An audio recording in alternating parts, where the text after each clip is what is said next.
We had two cordless mics on that to show what that's all about.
As soon as you said anything else, I realized, okay, she's not going to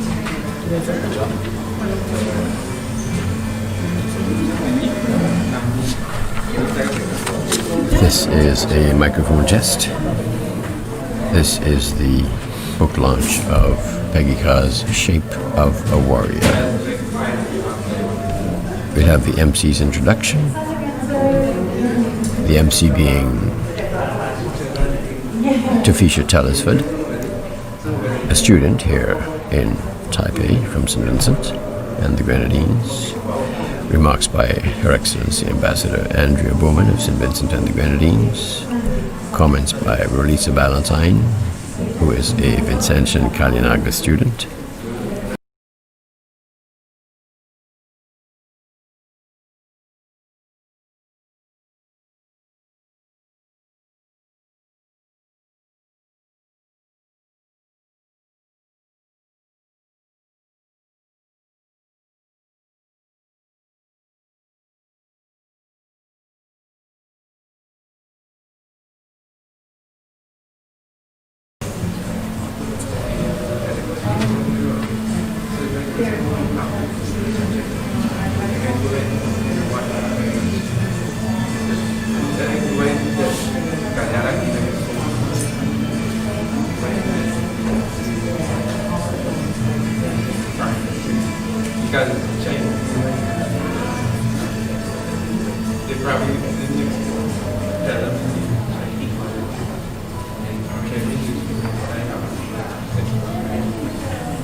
I just came from sorry. The biggest problem right now is that most of the people are not saying that there's only the current one. And most of them just live from fishing and stuff, catching fish and stuff. So for me, I'm not going to say that I think I'm meant to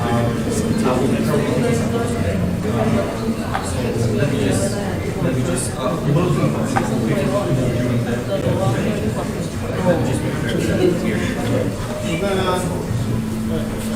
Like the last. yeah. That's after the girl on dance. Was it possible for us to get shirts, you know, for the future?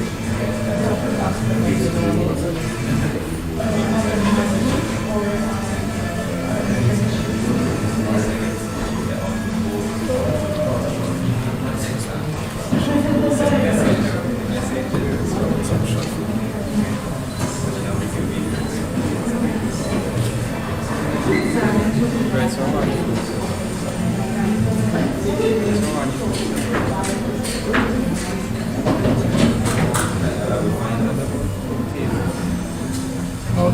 What about here? You use that like both sides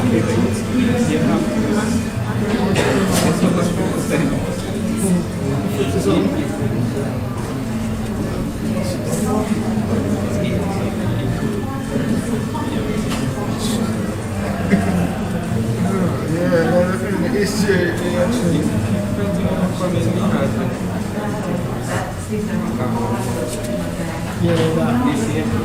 that's actually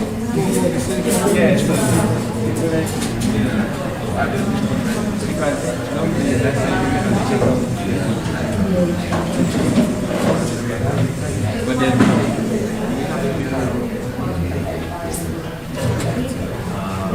working in the embassy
Graduation project, that's what topic yourself.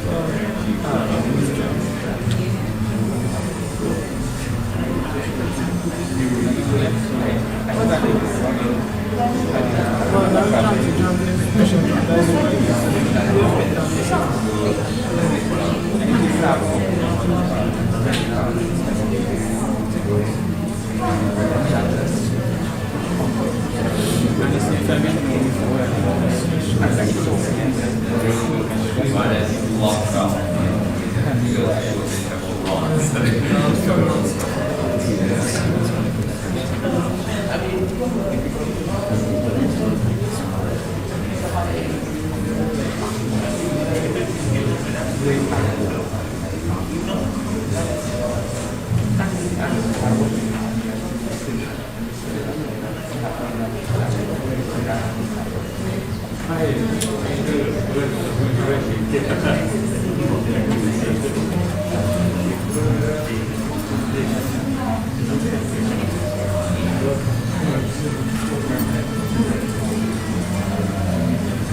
Schedule begins at 4.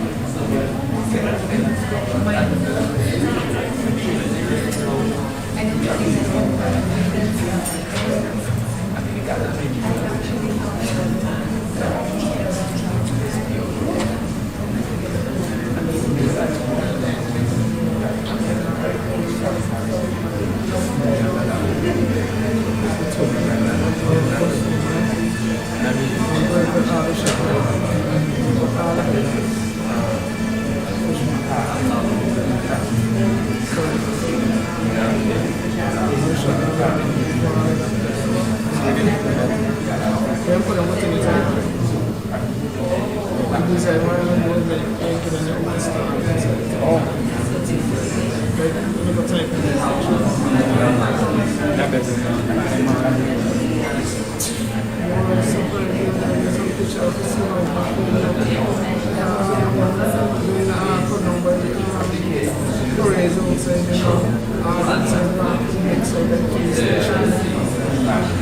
ridiculous. And then it's so bad again. Really like Marcus.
afternoon, everyone, and welcome to the launch of Peggy Carr's latest book, her first novel, Shape of a Warrior.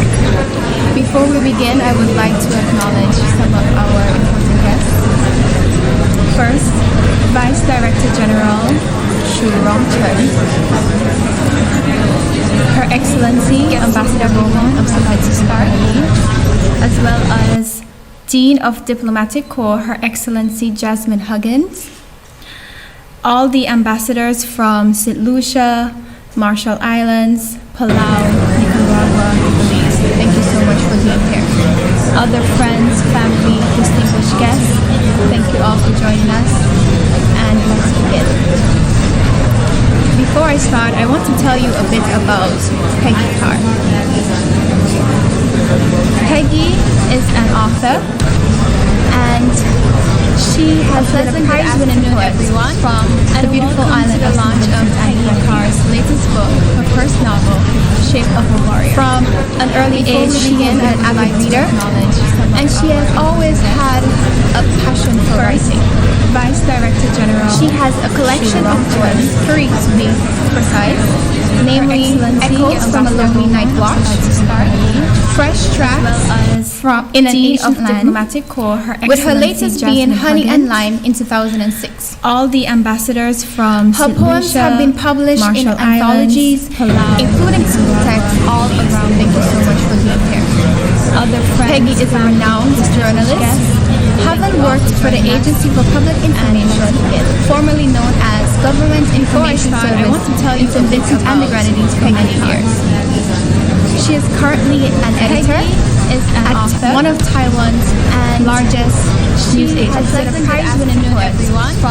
Aside from her literary prowess, Peggy is deeply involved in the development of an avid reader in St. Vincent, and she has always had. She played the steel band in the steel band. She has a collection of poems, and she also participated in Panorama, which is part of our major local festival in Simas, in an ancient land. With her latest being Honey and Lime in 2006, went on to own and manage. Her poems have been published, and she took them on a tour in the Caribbean all around. Peggy initiated a voice training program for young aspiring singers, some of whom went on to become local celebrities, formerly known as government. She has written amateur stage plays and calypso songs for Binti Max. She is currently an editor. Peggy adapted, shot, and edited St. Vincent's very first drama. Aside from the bitter end, Peggy is deeply involved. Peggy moved to Taiwan almost 20 years ago, and she continued with her cultural impact. She has been very instrumental in helping Vincentian students and Vincentians alike in getting settled here in Taiwan. She helped in the form of finding housing, providing guidance, and she was really the first unofficial envoy of St. Vincent to Taiwan. Our Prime Minister, the Honorable Ralph E. Gonsalves, has described Peggy as a veritable mother to our students in Taiwan. I can attest to this, having come here as a student myself. In 2019, Peggy was honored by the government of St. Vincent and the Grenadines, and she was named a cultural ambassador. Peggy adapted. She is a mother of 3, a grandmother of 2, and her latest achievement, Shape of a Warrior, I have found to be riveting, nostalgic, and engrossing. But there is someone a bit more fitting to talk about the book and Peggy's writing. It is very fitting that our very first speaker is Her Excellency Ambassador Andrea Bowman of St. Vincent. She is an educator, and she has helped to shape the youth. Carr, friends of our embassy, distinguished guests, members of the media, good afternoon. May I have this microphone adjusted a little bit, please? Something, I don't want to fiddle and do anything wrong. Maybe, I don't know, just, yeah.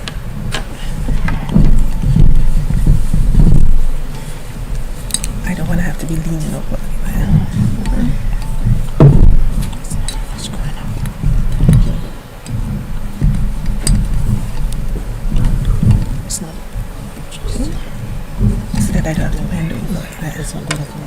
So it's okay? So if I, hello? That's fine? Okay.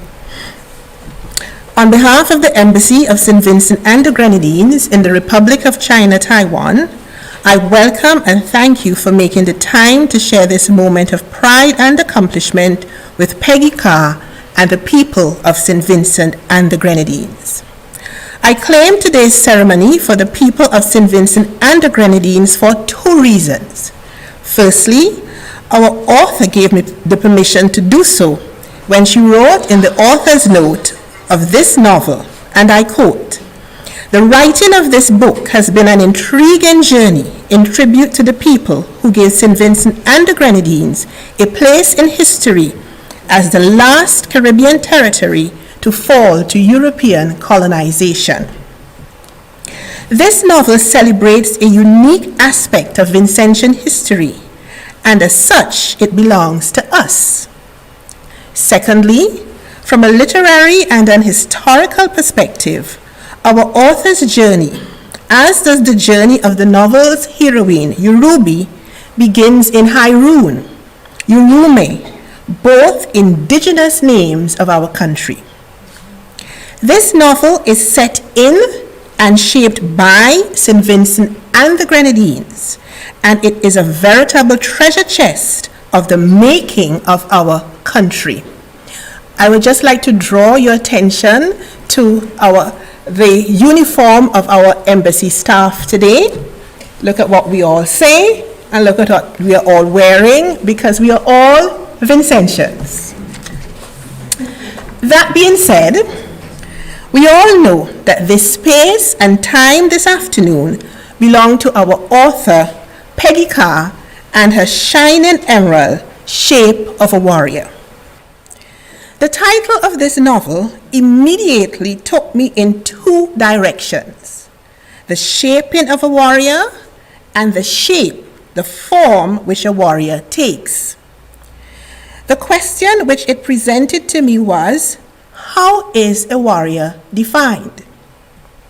And the novel presents us with two potential answers to this question.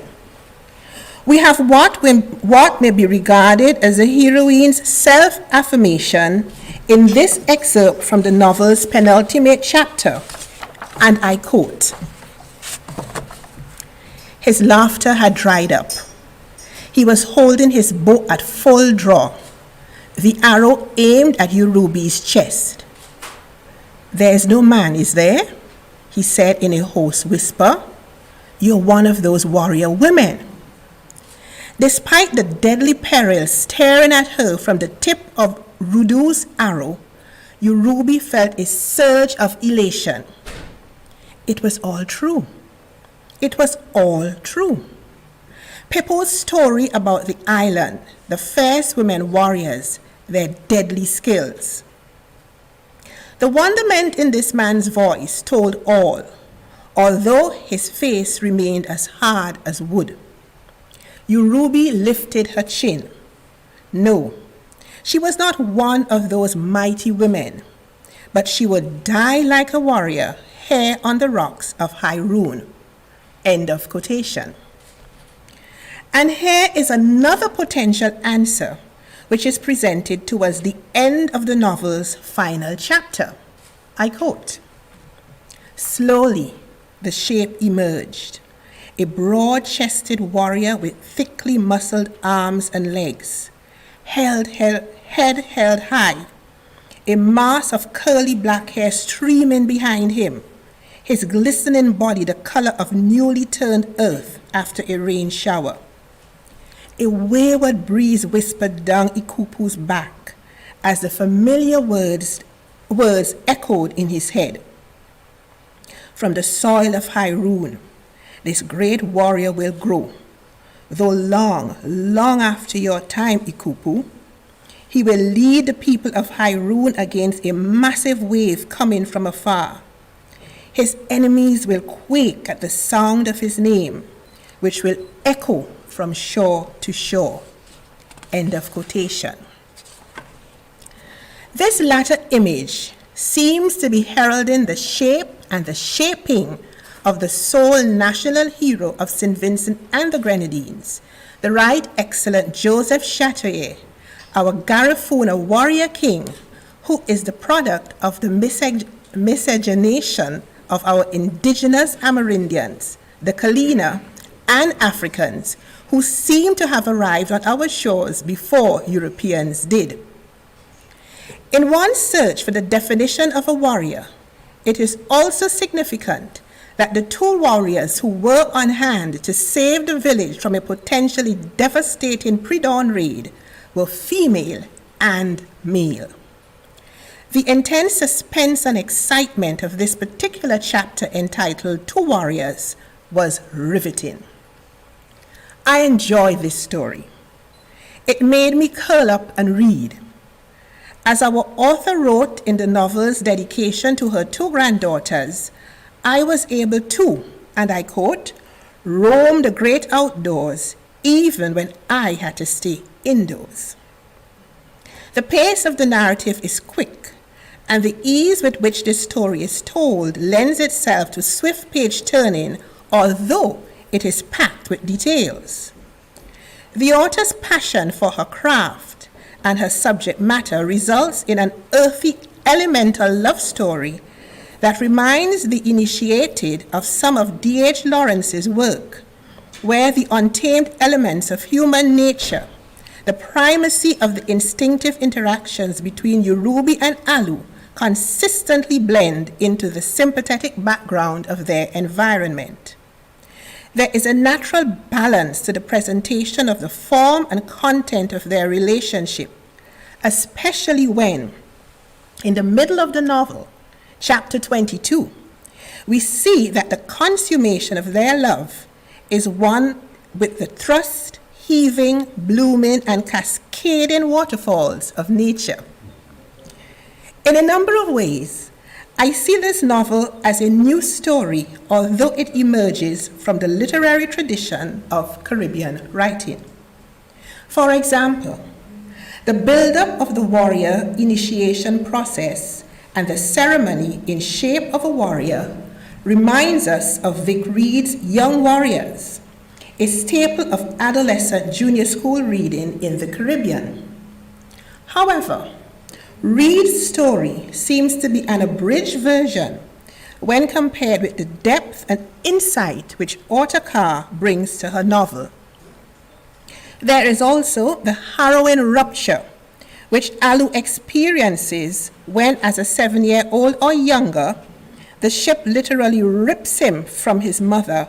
The sea literally rips him from his mother in a shipwreck. This occurrence is a stark, unmistakable symbol of the deadly transatlantic crossing, which had such a debilitating impact on Alu and millions after him, that we read these heart-wrenching words, and I quote, "All that was left was his deep yearning, this feeling of great loss and apprehension whenever he looked out across the ocean." End of quotation. This enduring yearning for the motherland of Africa is captured by so many Caribbean writers, including Nobel laureate Derek Walcott of St. Lucia and George Lamin of Barbados.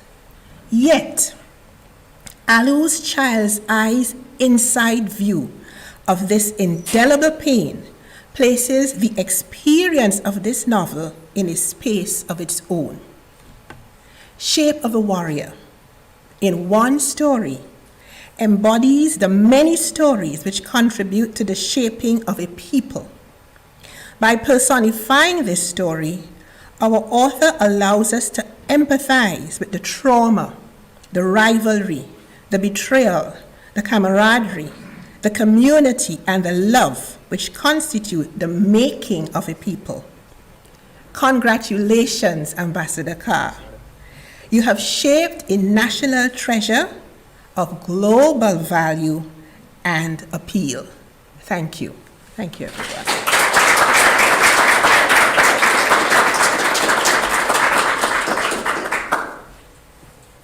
Thank you very much for your address, Ambassador Bowman. Today we have a very special young lady with us today. She is of Kalinago heritage, and she's from North Wynwood, the very same place where most of the book Shape of a Warrior is written. She is currently pursuing her master's degree in animal science at National Pingtung University of Science and Technology. She traveled all the way from Pingtung to come to Taipei to share her thoughts. Please welcome Relissa Ballantyne.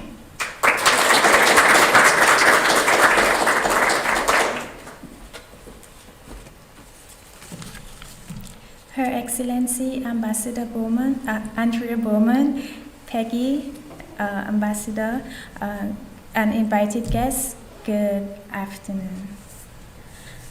I am especially grateful for this opportunity to say a heartfelt thank you to you, Peggy Carr, for taking this initiative in your untiring work and dedication into writing Shape of a Warrior based on my people, the Kalinago, the Caribs, the Garifuna people of Sandy Bay.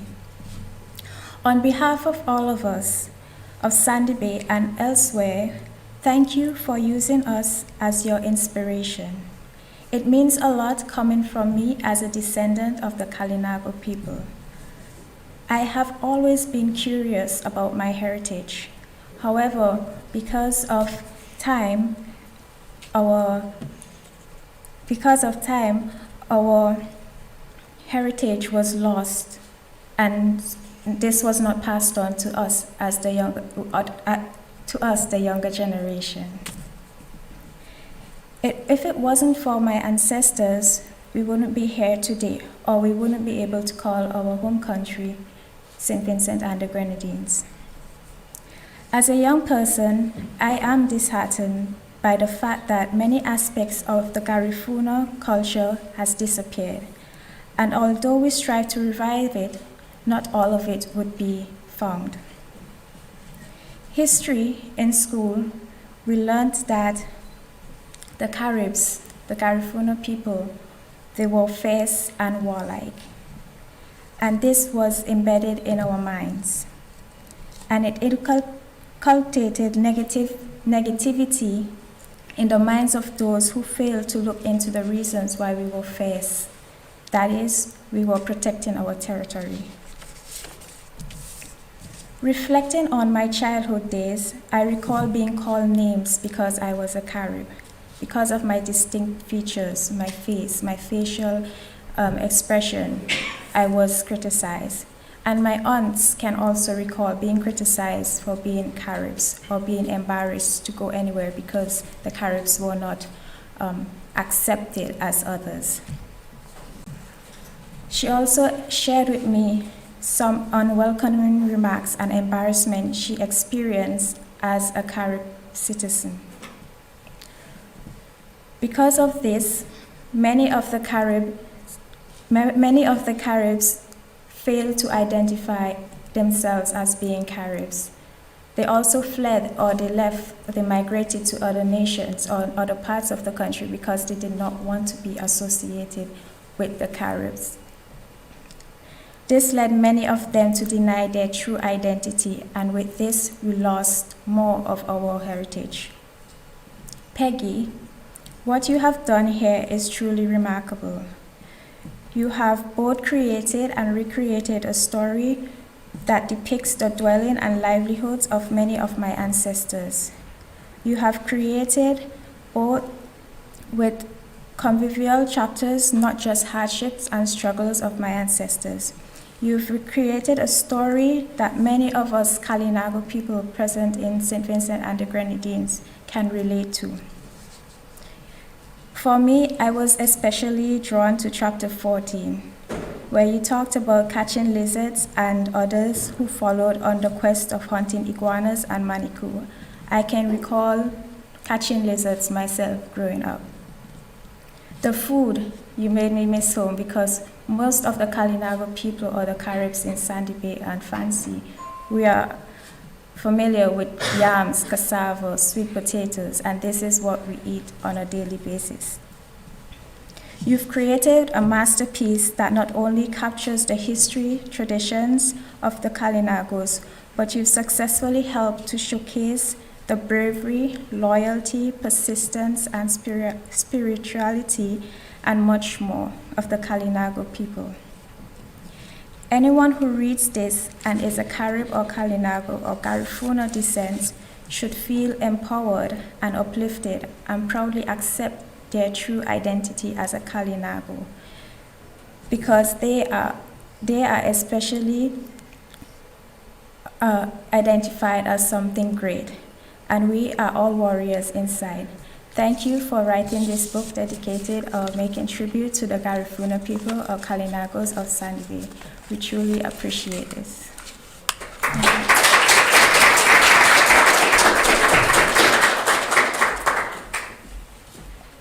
Thank you very much for your remarks, Melissa.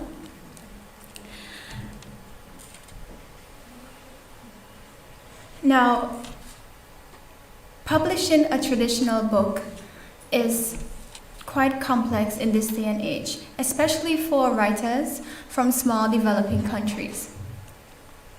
We would like to thank Emmanuel Publishing House of Dominica for making it possible and for being able to have Peggy Carr, a Caribbean writer based in Taiwan. Her book can be shared with readers all around the world.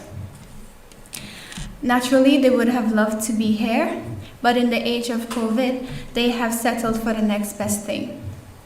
Now we will see an audio recording by Ivana Benjamin, Acquisitions Manager of Emmanuel Publishing House. Hi everyone. My name is Ivana Benjamin. I am from the island of Dominica in Eastern Caribbean, and I am the founder and the acquisitions manager of the publishing house, Emmanuel Publishing House. We can be found on our website, www.emmanuelpublishinghouse.com. We are on Instagram and as well on Twitter. Emmanuel Publishing House started in 2005, and our primary objective really was to provide an outlet for our writers, a place where they can find quality publishing services. We know that it is very, very difficult trying to penetrate the traditional publishing houses, primarily because they may not necessarily be interested in what we have to say. They may not find our work necessarily marketable.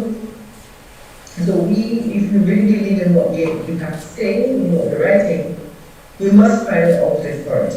And that's why we started the Emmanuel Publishing House. So far, we have a very extensive catalog. We have poetry, we have novels, self-help books, as well as school textbooks, religious motivational books. And as long as the genre is suitable and is appropriate, we will give our authors the possibility to express themselves. People write for so many different reasons. When Anne Frank, this little German girl living in the Netherlands, she was hiding in an attic with her family away from the German persecution of Jews. She kept a diary every day, and she just perhaps thought she was biding the time. And this diary ended up being a very important historical document that highlights to the world what happened really during the Jewish persecution by the Nazis. We have people like Che Guevara.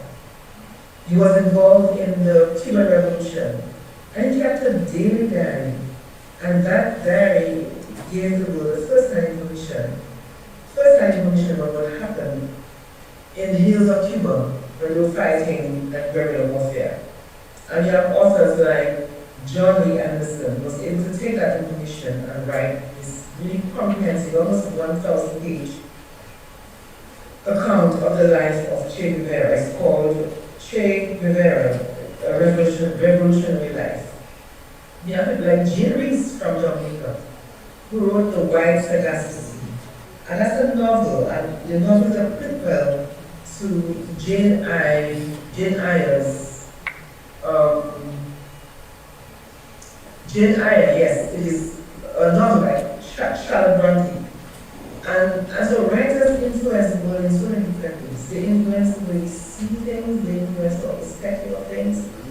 And so we at Manual Publishing House, we think it's important that writers document, take control of the narrative and tell your story. Write a poem, express yourself in the way you feel comfortable doing.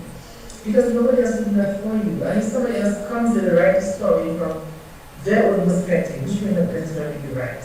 And so we were very, very happy that Peggy selected us as her publisher.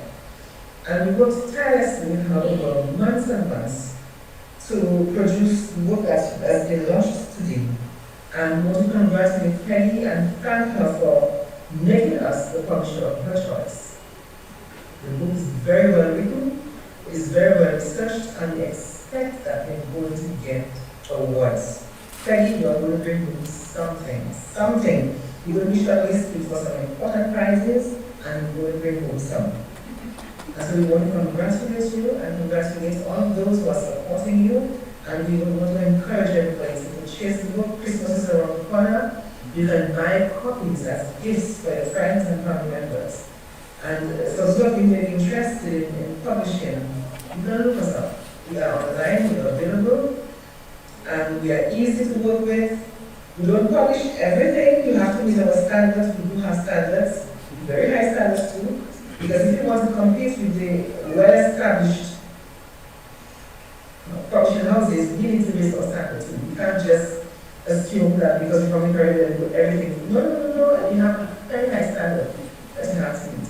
So we want to thank you. Have a blessed day, everyone. And God bless you, Peggy. God bless your efforts. And have a blessed Christmas and a wonderful meal coming going forward. Bye.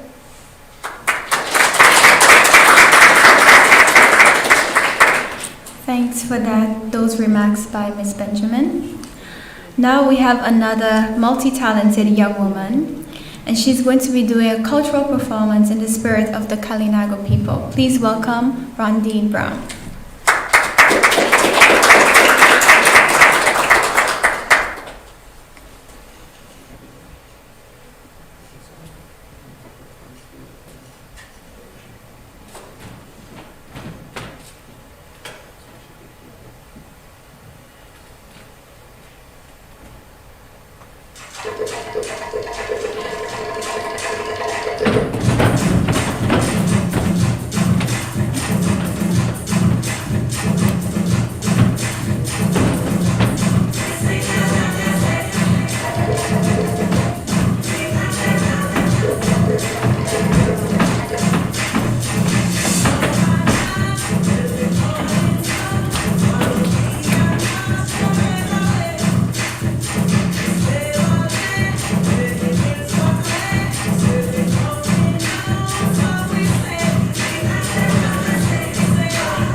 Thank you very much for that energetic performance, Rondine.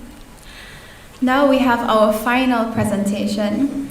Please give a warm welcome to the lady of the hour, poet, panist, journalist, writer, Peggy Carr.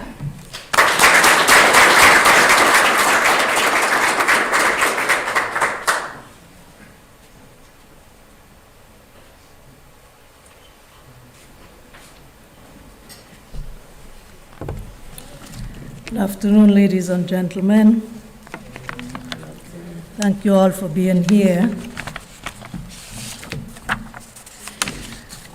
Dean of the Diplomatic Corps, Her Excellency Jasmine Huggins of St. Kitts and Nevis, Her Excellency Ambassador Bowman of St. Vincent and the Grenadines, other ambassadors and diplomats, friends from Latin American and Caribbean Affairs Department at the Foreign Ministry, other distinguished guests, my dear Taiwan friends, Vincentians, thank you for being here today in support of my humble efforts to help build a stronger cultural bridge between St. Vincent and the Grenadines and Taiwan. As you have heard, I've been living for almost 20 years in Taipei, a city of about 3 million people, a city that is as far distant as you can imagine, geographically and culturally, from my birthplace. I grew up on a farm in St. Vincent and the Grenadines, in a small rural village called Yambu, that had a population of less than 100 at the time. On our farm, across the river from our house, there was a cluster of rocks that had drawings on them. As a small child, I was very fascinated by those drawings. I would break open a green banana and trace the drawings so I could see them more clearly. Fun fact, a green banana could be used as chalk on some hard, rough surfaces. I would sit on the rocks, lie on them, try to mimic the faces in the drawings, put my face next to them, talk to them, grin at them.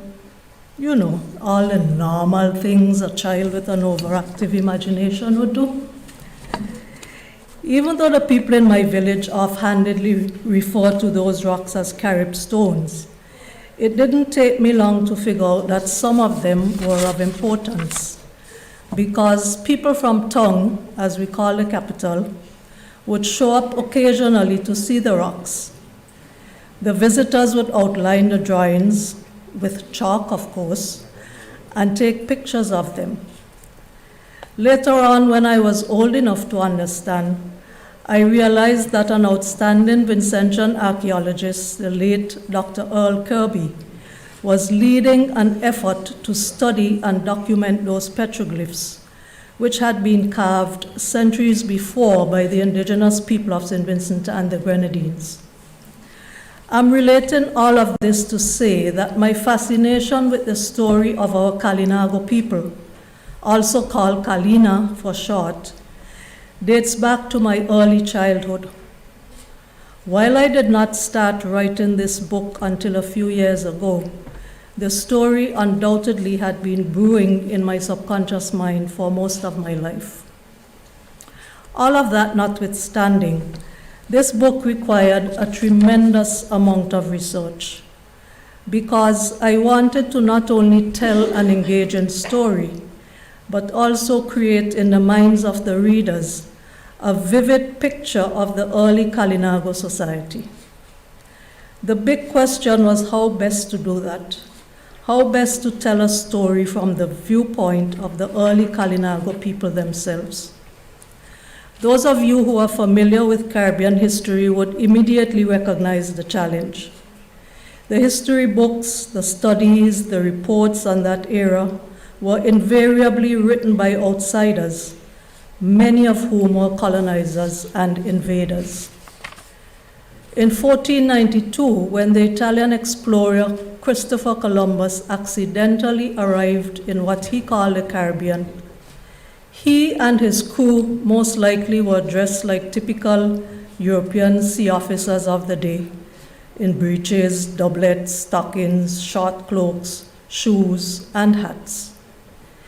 In the tropical Caribbean islands, Columbus and his crew encountered the indigenous people, who would have been wearing only loincloths, if anything at all. This, in large part, led Columbus to characterize the indigenous people as savages and pagans, even though he could not have a conversation with them because they did not understand each other's language, even though he initially thought he had landed on islands off the coast of the Asian continent. Based on Columbus's report, King Ferdinand and Queen Isabella of Spain, who had sponsored his voyage, gave permission for the indigenous people of the islands to be wiped out and their homelands seized as Spain's territory. I know this is a very familiar story for indigenous peoples around the world, but the point I wish to stress here is that our history was written based largely on the accounts of those very same invaders. That's not to say I dismissed all of those accounts. In my extensive research, I did find nuggets of highly useful information in the European accounts, and I delved into some extremely interesting and informative books and papers written by scholars and researchers from all over the world. Eventually, as I focused more precisely on telling an authentic Kalinago story, I chose an era before the arrival of Columbus. Like I said in my author's note, in writing an African character into the story, I leaned on the side of the scholastic argument that Africans were crossing the Atlantic centuries before the arrival of the Europeans. In this book, I also chose to convey my deep conviction that humans are complex beings, whether they live in high-rise buildings and wear designer suits, or they live in grass huts and wear nothing. I believe that all humans experience a range of emotions: love, desire, anger, grief, fear, anxiety, elation. All have longings and aspirations. All face challenges in navigating the dynamics of their specific era and society. Here is an example of how that is portrayed in Shape of a Warrior. This is an exchange between the main character, a teenage girl named Yorubi, and two of her friends, Pipo and Alu, who are both boys. "Why do you think so much about boats?" Pipo said.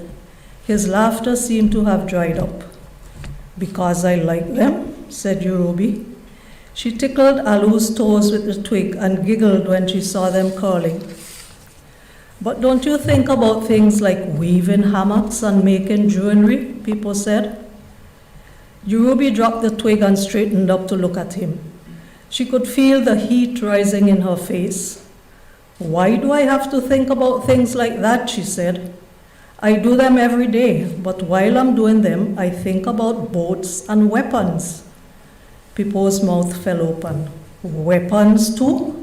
"Yes, weapons, sharp ones, arrows, knives, spears, axes." Yorubi's temples were throbbing now. "But you're a girl," said Pipo, his voice rising. "What's going to happen when someone takes you as a wife?" Yorubi saw Alu start as she jumped to her feet.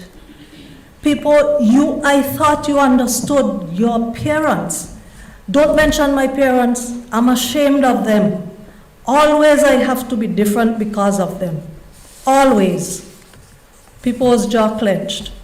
"That's why I didn't go with them last time."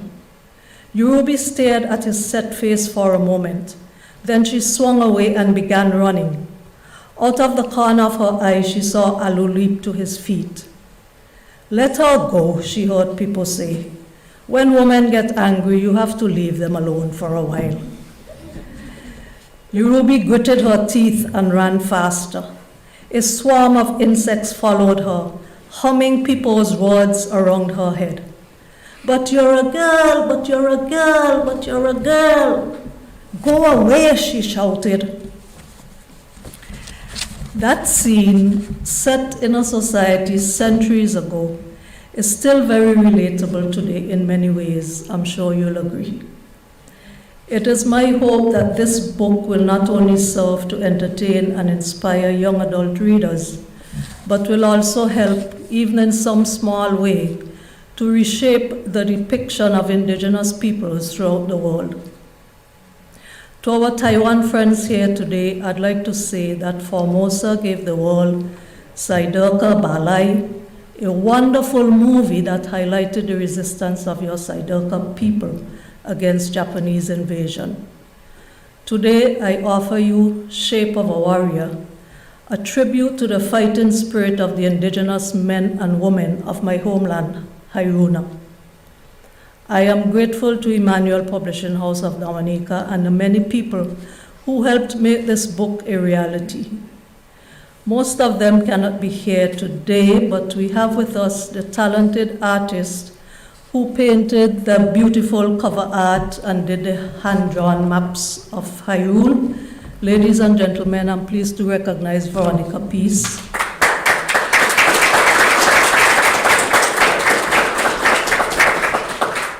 Thank you, Veronica. Thank you, Ambassador Bowman and the Embassy of St. Vincent and the Grenadines for hosting this ceremony today. Thank you all, ladies and gentlemen, for making time despite your busy schedules to celebrate the launch of my book. Thank you.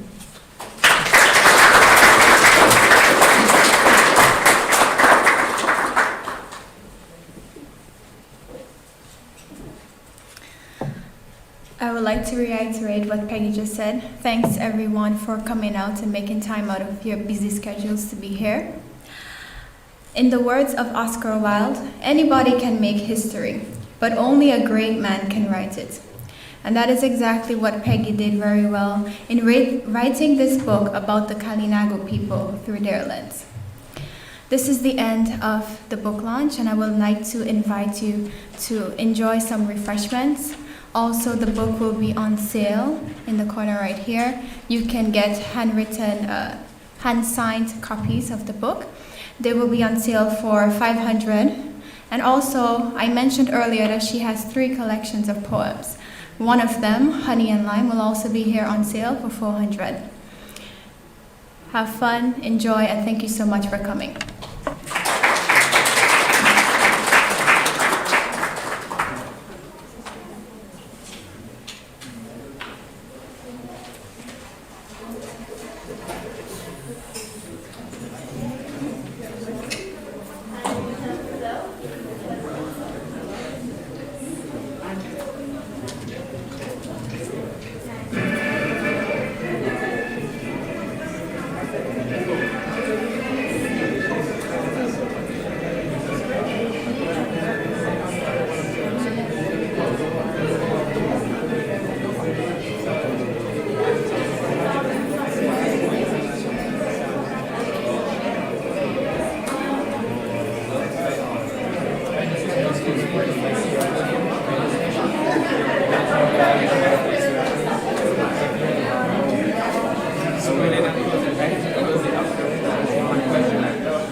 Yeah.